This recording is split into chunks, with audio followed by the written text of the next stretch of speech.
자, 다음 주제로 넘어가겠습니다. 홍준표 후보가요, 오늘 밤에도 이제 여기에 대한 질문을 참 많이 받겠다, 이런 발언을 했습니다. 어떤 발언인지 여러 가지가 있는데, 자, 우선 앞에 발언부터 들어보겠습니다. 문재인이 대통령이 되면 대북 정책에 관한 한 한국 대통령은 김정은이가 됩니다. 모든 것을 북한에 물어보고 결정할 것 아닙니까? 안철수 후보는 문재인보다 더 위험한 사람. 그 뒤에 박지원 대표가 있기 때문에 나약하고 소신 없고 왔다 갔다 하고 이런 사람을 어떻게 이런 사람에게 국가 통수권을 국군 통수권을 맡기겠습니까? 자, 오늘 여러 사람이 물어볼 것 같아요. 뭐 내가 되면 김정은이 된다는데 그거 어떻게 하실 겁니까? 문재인 후보 분명히 예상 질문에 들어있을 것 같고요. 안철수 후보도 또 얘기할 것 같습니다.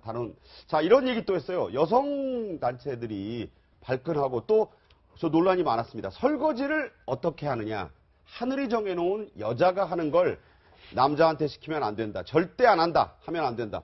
이게 또 논란이 되니까 가정에 있는 분들하고 또 이 직장 여성을 구분한다 말을 또 좀 살짝 바꿨습니다. 자, 계속해서 이런 얘기했네요. 네, 전기밥솥 열 줄 모른다. 라면도 못 끓인다. 그럼 대구 남자라서 그러세요? 라니까 그렇다. 경상도는 뭐 그렇다. 이렇게 얘기를 했어요. 저도 경상도 출신 전혀 그렇지 않습니다. 경상도도 발끈할 일 아닙니까? 경상도 남성분들, 경상도 여성분들 같이 공부할 얘기 아닌가요? 경상도 남성들이 좀 무뚝뚝하다는 이야기는 있지만 경상도 남성들도 자상해서 아내의 역할을 대신해서 많이 해줍니다. 근데 이 설거지 문제는 하나 꼭 짚고 갈 건 여성이든 남성이든 귀찮고 하기 싫은 일이 설거지입니다.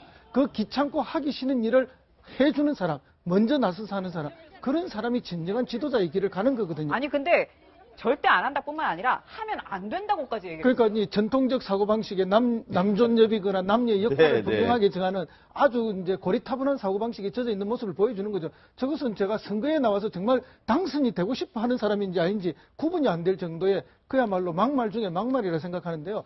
홍 지사님, 지난번에도 제가 한번 그런 말씀 드렸는지 모르겠지만, 보수 언론들의 도움을 얻기 위해서 이해창 전 총재를 만났지 않습니까? 네. 그 총재께서 하신 말씀이 보수의 품격을 좀 지켜달라 이 요청을 했어요. 네. 계속해서 보수의 품격을 지금 못 지키고 있으니까 지지율이 많이 올라가지 않는 것이 아닌가 그런 이야기 들고, 그다음에 방금 말씀하신 북한을 다루는 것에 대한 이야기를 한다는데, 사실 지금 나와 있는 후보들 중에 북한을 다뤄본 경험이 있는 사람, 북한을 관리하고 통제해본 경험이 있는 유일한 후보가 문재인 후보입니다. 네. 그러다 보니까 여론조사상에서도 결국은 문재인 후보니까 안보 문제를 제일 잘하지 않겠느냐, 그런 통계가 나오고 있습니다. 자, 그래서 홍준표 후보가 이 설거지 발언이 일파만파 파장을 일으키니까 말씀드린 대로 이렇게 그 발언의 진위를 설명하겠다면서 말을 좀 바꾼 느낌이 있어요. 들어보시겠습니다.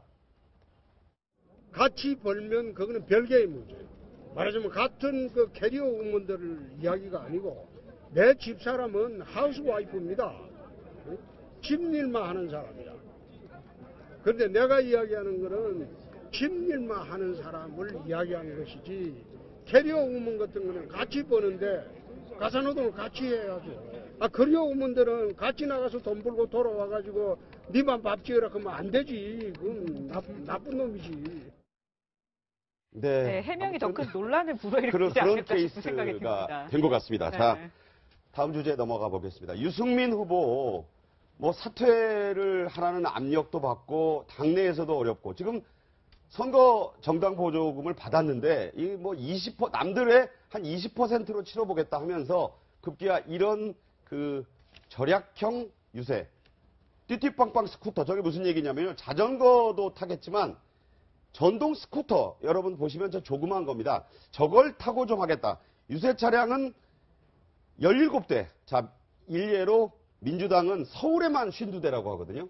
아무래도 지금 그 유승민 후보의 지지율 자체가 상당히 지금 낮지 않습니까? 그렇기 때문에 뭐 사실 선거 비용을 보전받으려고 하면 최소한 10%를 넘겨야 절반을 돌려받습니다. 지금 법정 선거 비용이 509억이니까 거의 510억입니다. 510억인데 그 비용을 다 쓰지 못하는 거죠. 만약에 네. 그 돈을 다 썼다고 했다가는 아마 당이 지금 그 득표를 그만큼 10% 못했을 때는 절반도 못 찾기, 한 푼도 못 찾기 때문에 그 바른정당은 어제 선거 보조금 63억을 받았지만 네. 아마 전체 예산 한 100억 정도 예산을 꾸려서 네. 아주 긴축적인 그런 선거운동을 할 수밖에 없다. 그렇다고 한다면, 이 더불어민주당처럼 이렇게 많은 물적 자원을 동원해서 할 수 있는 상황이 아니다. 그렇기 때문에 이제 전동스쿠터라는 아이디어를 통해서 오신환 의원이 아까 떠다닌 거 오신환 의원이 네. 지금 보여주고 있는 장면인데 아마 저는 저런 식으로 또 골목을 다니고 하는 부분들이 또 네. 유권자들한테는 또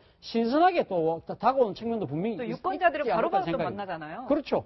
직접 또 유권자들하고 바로 소통할 수 있는 또 좋은 이 계기가 되기 때문에 문제는 저렇게 할 수 있는 또 이 바른정당의 당원이나 의원들이 많지 않다는 부분이 또 한계이긴 하긴 합니다. 네, 그래서 뭐 신문 광고도 못 내고 포털 열면은 지금 후보들 수시로 올라오는데 유승민 후보의 모습은 찾기가 어려울 정도입니다. 그렇습니다. 결국 한마디로 돈을 줄여서라도 끝까지 완수하겠다라는 의지는 확실히 보이는 것 같은데 네. 나름대로 어떤 타겟 마케팅에 대한 젊은 층에 대해서는 뭐 봅니까? 저렇게 오토바이 타고 다닌다고 젊은 사람 다 볼 수 없잖아요. 그렇다고 하면 인터넷이나 이런 부분에 대해서 자원을 써야 되는데 그러지 못한다는 점에서는 본인들로서는 확장할 수 있다는, 홍보할 수 있다는 한계 속에서도 나름대로 고군분투를 하고 있습니다만 결국 본인이 할 수 있는 것은 본인의 영향을 최대한 발휘해서 오늘부터 해서 5차례 남아있는 이 TV 토론에 올인하겠다. 그런 전략으로 보이는 것 같습니다. 네. 심상정 후보 말씀드리겠다고 했는데 반드시 드리겠습니다. 심상정 후보 칼퇴근 공약을 냈어요. 노동시간 단축 특위 설치하고 최저임금 인상. 자, 눈에 띄는 부분이 5시 퇴근제를 순차적으로 도입하겠다. 그야말로 칼퇴근 얘기고요. 주 35시간 노동 시대를 열어서 그야말로 그걸 통해서 일자리를 좀 늘리겠다. 이런 얘기 하고 있거든요. 네, 핵심적으로 원래 노동을 중심으로 한 정당답게 진보 정당의 공약인데 모든 야권 진보 진영 내에서는 일자리를 늘리는 것 중에 하나의 방법을 노동 시간의 단축을 통해서 서로가 허리띠를 졸라매자, 고통을 분담하자라고 그걸 통해서 저녁 있는 삶을 통해서 삶의 질을 높이자라는 것을 두 가지 충족하는 하나의 방안으로 제안하고 있는데요. 아마도 문재인 후보나 내가 바른정당의 유승민 후보조차도 노동시간 단축에 대해서 정도의 차이이지 시대적으로 다 동의하고 있는 분위 같은데 특히 심상정 후보가 눈길을 것은 구체적으로 노동시간을 몇 시간 단결하고 최저임금 1만 원을 언제부터 하겠다라는 것을 구체적으로 밝히고 있기 때문에 본인의 지지층이 진보적인 노동자층임을 분명히 하는 그런 공약을 발표한 것 같습니다. 저도 저거 보고 또 다른 분들 얘기 들어보니까 칼퇴근 5시, 네. 주 35시간 참 부러운 상황이다. 이런 얘기 나오는 거 들었거든요. 그렇죠. 우리 근로기준법상에 이제 주 40시간 노동이 법으로 정해져 있습니다. 그러니까 이게 이제 9시 출근, 6시 퇴근인 거죠.